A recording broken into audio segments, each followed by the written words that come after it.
Hi friends, welcome to Vijaya kitchen. Friends, ఈరోజు మీ ముందుకు ఒక రెసిపీ తీసుకొచ్చాను.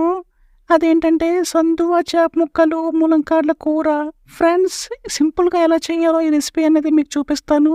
సో వీడియో ఫుల్గా చూడండి. వీడియో కానీ మీకు నచ్చినట్లయితే ఒక లైక్ చేయండి, మన ఛానల్ సబ్స్క్రైబ్ చేసుకోండి. సో ఇంకెందుకు ఆలస్యం, చూసేద్దాం రండి రెసిపీ ఎలా చేయాలో. ఒక కడాయి పెట్టుకుని అందులో మన కూరకి తగినంత ఆయిల్ పోసుకోవాలన్నమాట. ఈ కూరకి కావలసిన పదార్థాలు ఏంటంటే టమాటీ ముక్కలు, లేత ములంకాడ ముక్కలు, ఉల్లిపాయ ముక్కలు, అలాగే కరివేపాకు, పచ్చిమిర్చి ముక్కలు, అలాగే 2 సార్లు శుభ్రంగా కడిగి పెట్టుకున్న సందువ చేప ముక్కలు. అలాగే మనం ఫస్ట్ ఏం చేయాలంటే ఆయిల్లో ఉల్లిపాయలు వేసి కొంచెం ఎర్రగా వచ్చేంత వరకు వేపుకోవాలన్నమాట. ఇలా ఒక 5 నిమిషాలు పచ్చిమిర్చి ఉల్లిపాయ ముక్కల్ని మనం ఎర్రగా వచ్చేంత వరకు వేపుకోవాలన్నమాట. ఆ తర్వాత ఏం చేయాలంటే మిగిలిన టమాటీ ముక్కలు, ములంకాడ ముక్కలు ఉన్నాయి కదా, వాటిని కూడా అందులో వేసేసి మనం కొంచెం ఒక 5 నిమిషాలు ఎర్రగా వచ్చేంత వరకు వేపుకోవాలన్నమాట. చూడండి, ఈ విధంగా వేపుకోవాలి. వేగిన తర్వాత అల్లం వెల్లుల్లి పేస్ట్ అయితే 1 స్పూన్ వేసుకోండి. కొంచెం పచ్చి వాసన పోయేంత వరకు ఈ అల్లం వెల్లుల్లి పేస్ట్ అయితే కొంచెం మీరు ఫ్రై చేస్తూ అయితే ఉండండి. తర్వాత కారం వేసుకోండి. మీ రుచికి తగ్గట్టు మీరు 2 నుంచి 3 స్పూన్లు కారం అయితే వేసుకోండి.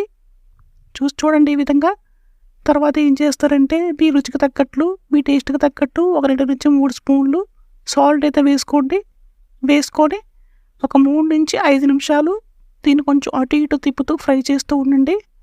చూడండి, ఈ విధంగా అటు ఇటు తిప్పుతూ ఫ్రై చేస్తూ అయితే ఉండండి. తర్వాత ఏం చేయాలంటే చేప ముక్కలన్నీ ఒక్కొక్కటి చొప్పున గ్రేవీలు అయితే వేసుకోవాలన్నమాట. చూడండి, ఈ విధంగా ఒక్కొక్కటి చొప్పున గ్రేవీలని ముక్కలు అయితే వేసుకోవాలి. వేసుకున్న తర్వాత గరిటెతో చాలా నెమ్మదిగా అయితే మీరు కలపాలి. ఎందుకంటే ఫాస్ట్ గా కలిపితే చేప ముక్క విరిగిపోయే అవకాశం ఉంటుంది. కాబట్టి నెమ్మదిగా అయితే మీరు గరిటెతో కలపాల్సి ఉంటుంది. గుర్తు పెట్టుకోండి. అలాగే కింద నుంచి పై వరకు గ్రేవీ అంతా చేప ముక్కలకు పట్టేట్టు కలపాలి జాగ్రత్తగా. తర్వాత నేనైతే గ్రేవీలా చేసుకుంటున్నాను కాబట్టి నేనైతే కొంచెం వాటర్ అయితే వేసుకుంటున్నాను.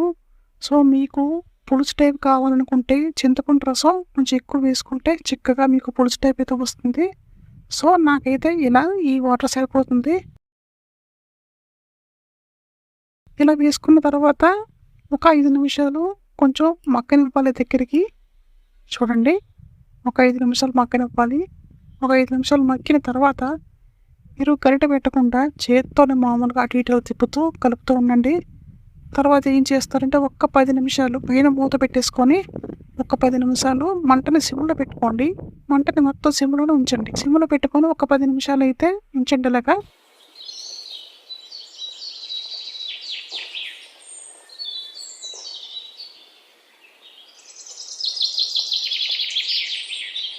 ఫ్రెండ్స్, 10 నిమిషాల తర్వాత ఎలా ఉంది చూద్దాం రండి.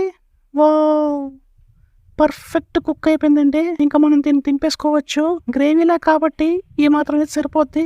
మీకు కూడా చూపిస్తున్నానండి. చూడండి ముక్క ఎంత పర్ఫెక్ట్ కుక్ అయిందో.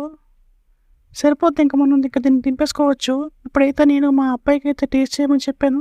వాడికి ఎన్ని ముక్కలు వేసిన సరిపోవు, కానీ టేస్ట్ చేయడం కాబట్టి ఒక ముక్క వేసి సరిపోద్ది. వాడు మీకు తిని చెప్తే ఎలా ఉందో చూసాను వీడియో ఫుల్గా. సందువా చేపలు ములంకాడల కూర ఎలా ఉందో టేస్ట్ చేద్దాం. ములంకాయ కాలిపోతుంది.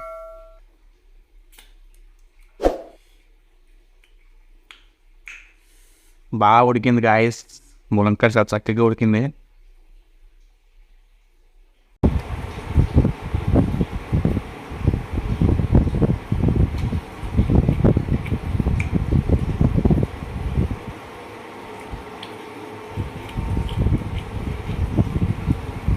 సూపర్ టేస్ట్, అసలు చాలా బాగుంది ఫ్రెండ్స్. టేస్ట్ అయితే చూడండి, చాలా బాగా ఉడికింది ముక్క కూడా. చాలా బాగుంది taste.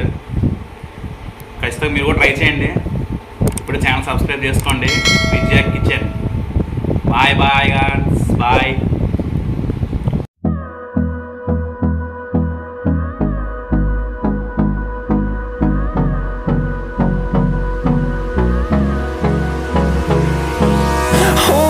Close till I get up. Time is barely on our side. I don't wanna waste what's left. The storms we chase are leading us.